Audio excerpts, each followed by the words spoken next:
ब्रह्म। नमस्कार मित्रों, हमारे वैदिक परिवार में आपका स्वागत है। श्री वेद भाष्यकार श्री स्वामी शरण जी के मुख से वेद मंत्रों की सरल और प्रमाणिक व्याख्या सुनने के लिए हमारे YouTube चैनल को अधिक से अधिक लोगों तक पहुंचाएं, सब्सक्राइब करें, जिससे वेदों का प्रकाश घर घर तक पहुंच सके। आप कमेंट कर प्रश्न भी कर सकते हैं, हम सब प्रमाण उत्तर अवश्य देंगे। घर घर वेद मंदिर स्थापना अभियान में जुड़कर हमें सहयोग प्रदान करें। हमारा वेद भाष्य, वेदायन और अन्य वैदिक साहित्य घर बैठे प्राप्त करने के लिए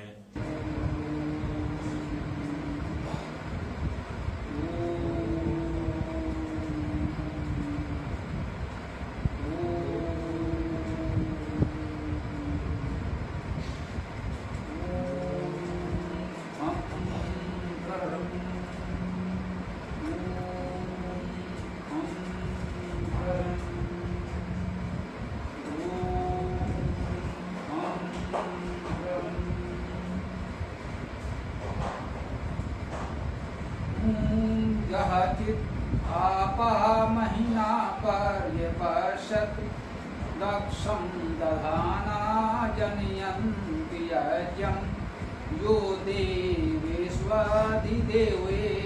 आसीत् तस्मै देवाय हविषा विधेनु।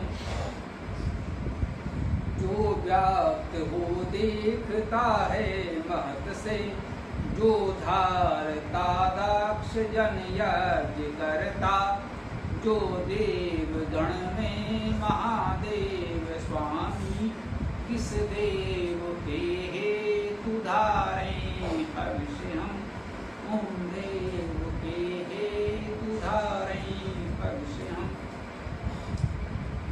ऋग्वेद के हिरण्यगर्भ सूक्त का यह 8वां मंत्र है।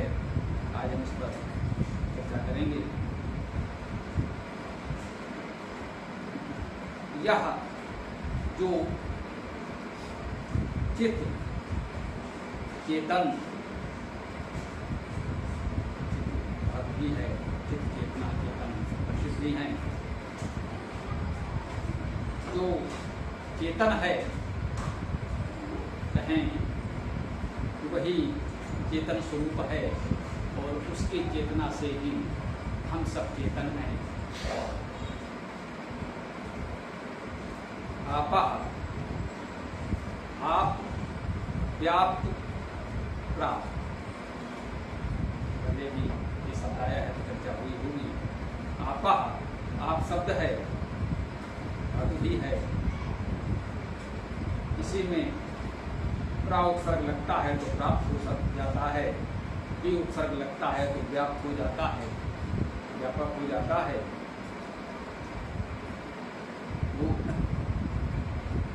प्रकार आप धातु के अर्थ भी प्राप्त होना, व्याप्त होना,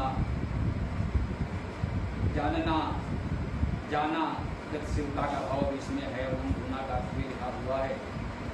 तो आप धातु को जैसा कि सरलता से हम लोगों ने समझा, वर्तमान लोक भाषा में सामान्यता उपसर्गों के साथ प्रयोग होता है। प्राप्त, व्याप्त अर्थ इसमें समाहित होते हैं। आपा का अर्थ है जो व्यापक है और जो सर्वत्र व्यापक है, तो हमें सहजता से प्राप्त भी, जो व्याप्त है वो प्राप्त भी है। जो यहाँ न हो वो अप्राप्त हो सकता है, अप्राप्त हो सकता है। जो सर्वत्र व्यापक है वह सदा सर्वदा सभी को सुलभ है, प्राप्त है, स्वाभाविक है। तो यह चित्त आपा जो चेतन है, व्यापक है, अतः हम सबको प्राप्त है, वह है दक्षम। दक्ष को हम लोग व्यवहार में भी जानते हैं, वह दक्ष है, इसी कार्य में दक्ष होना, कुशल होना, दक्षता प्राप्त करना, विशेष होना। दक्ष धातु भी है, इसी अर्थ में इसमें किसी विशेष कार्य में चतुर होना, दक्ष होना, पढ़ना, समृद्ध होना या किसी कार्य को शीघ्र करना अर्थ दिया हुआ है। जो दक्ष है उस कार्य में कुशल है, पारंगत है, वह उस कार्य को शीघ्रता से कर लेता है। स्वाभाविक है जाना, गतिशीलता का भाव तो है ही, किसी कार्य को करना है तो उसमें कहीं ना कहीं गतिशीलता भी होगी, जानने का भाव भी होगा। दक्ष होना, कुशल होना में जानना तो है ही। जब किसी विषय को जानते हैं तभी उसमें दक्ष हो सकते हैं, चतुर हो सकते हैं, कुशल हो सकते हैं। तो दक्षम दधाना, वह दक्ष को या दक्षता को दधाना धारण करने वाला, धारण करता है। धारण करना सही भाव से हम सब जानते हैं, प्रयोग करते हैं। वो वह चेतन स्वरूप, सर्वव्यापी, सर्वत्र प्राप्त दक्षता को धारण करने वाला है। उस परमेश्वर के इन गुणों का वर्णन करते हुए आगे कहा जा रहा है, यज्ञम जनयंती, वो यजन को उत्पन्न करने वाला है। यज्ञम, यजन को, जनयंती, जन उत्पन्न करना, वह यजन को उत्पन्न करने वाला है। वह परमेश्वर सब कुछ उत्पन्न करने वाला है। वह संपूर्ण सृष्टि का सृजन करता है, तो इस यजन का भी सृजन करता है। यजन का सृजन उसने किया, वही यजन का करता है। और उसके इस सृष्टि के व्यापक यजन को अनुभव करके हम प्रत्येक रूप में यजन करते हैं, उस भाव को अपने जीवन में अपनाने, धारण करने का प्रयास करते हैं। वो यजन जो हम करते हैं वो सूक्ष्म स्वरूप में होता है। सृष्टि में विराट यजन वो कर रहा है, उस यजन का वो सृजन करता है, उत्पन्न करता है। यजन का अर्थ हम लोग जानते हैं, अनेक बार ये शब्द आया है और हम लोगों ने चर्चा की है। यज धातु से यज्ञ या यजन शब्द बनता है, उसका अर्थ है देव पूजा करना, संगति करना, दान करना। जो दिव्यताएं हैं, विशेष प्रकाशमान प्रकृति है, लोग हैं, दिव्य गुण हैं, विशेष गुण हैं,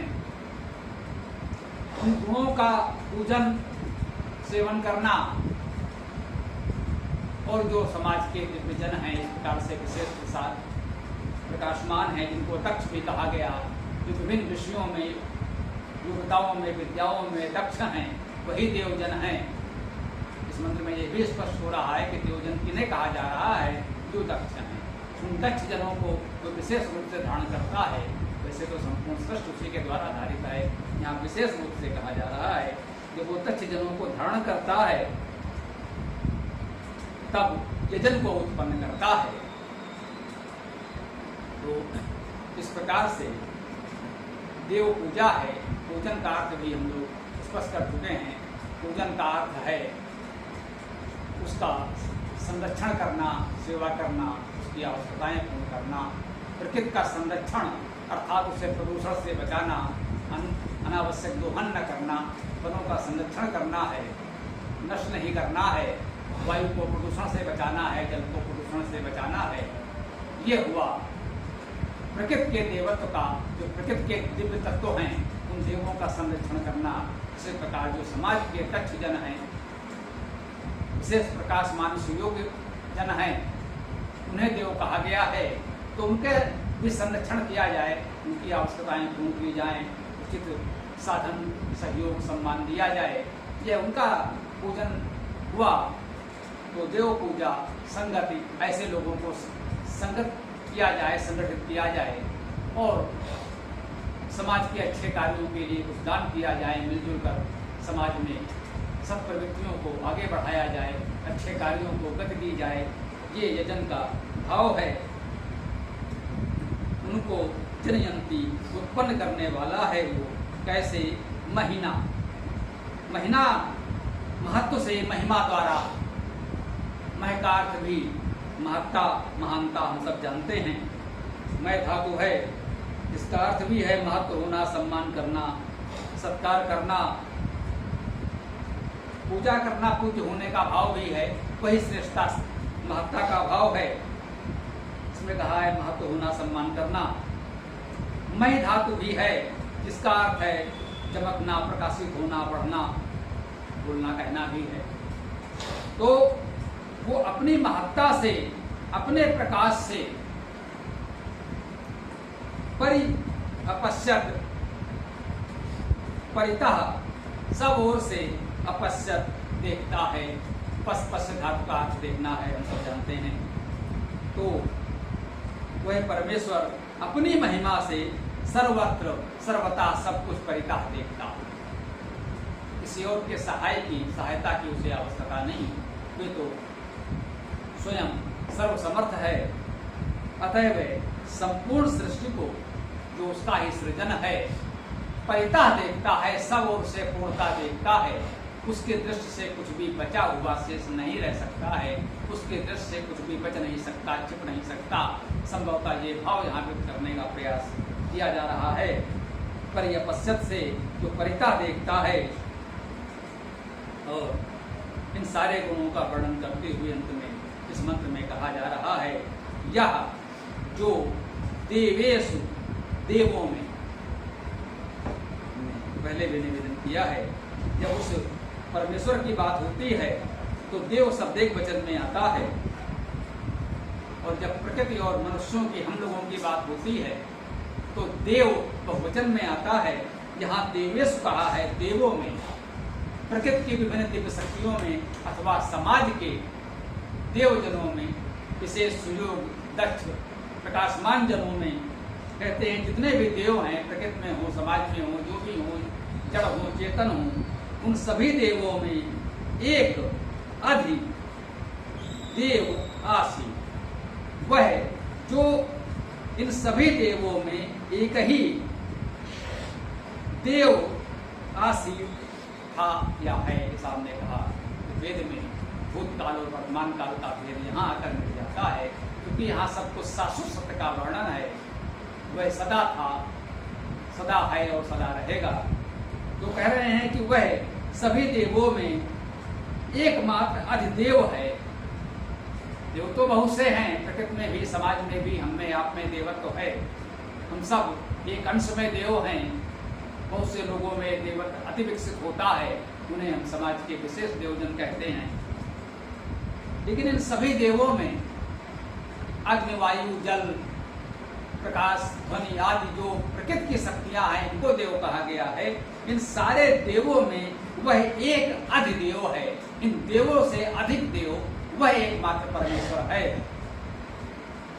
ये बात बताई गई। उसके विभिन्न गुणों का वर्णन करते हुए इस सूक्त में हमको ये बताया जाता है कि प्रकृति में दिव्यताएं हैं, वो उसी के द्वारा स्थापित सृजित हैं, और उन सभी दिव्यताओं में वह सबसे बड़ा देव है, अधिदेव है, महादेव है।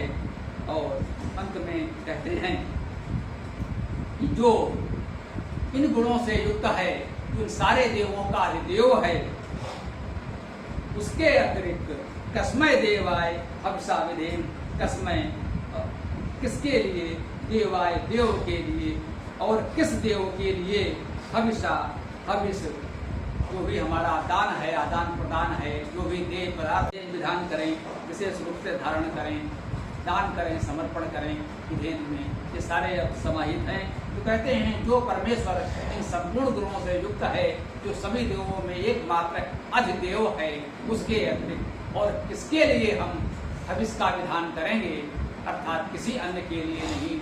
एकमात्र पूज्य परमेश्वर एक ही है, कोई अन्य नहीं है। सारे देव सम्माननीय हैं, उन सब का सेवन संरक्षण किया जाना चाहिए, सहयोग किया जाना चाहिए। जड़ चेतन जो भी देव हैं, उन सब का संरक्षण करें, पालन करें, रक्षण करें, सहयोग करें। परंतु उपास्य देव तो एकमात्र वह अधिदेव परमेश्वर ही है, कोई भी अन्य नहीं। मंत्र यहाँ पूर्ण होता है। आज की चर्चा को यहाँ विराम देते हैं। पूरा वीडियो देखने के लिए बहुत बहुत धन्यवाद। कमेंट में अपने विचार अवश्य दें। आपको कोई भी प्रश्न पूछना हो तो कमेंट बॉक्स पर कमेंट कर सकते हैं। डिस्क्रिप्शन में वेबसाइट का लिंक दे दिया गया है, उसमें अधिक जानकारी प्राप्त कर सकते हैं। धन्यवाद। ओम खम ब्रह्म।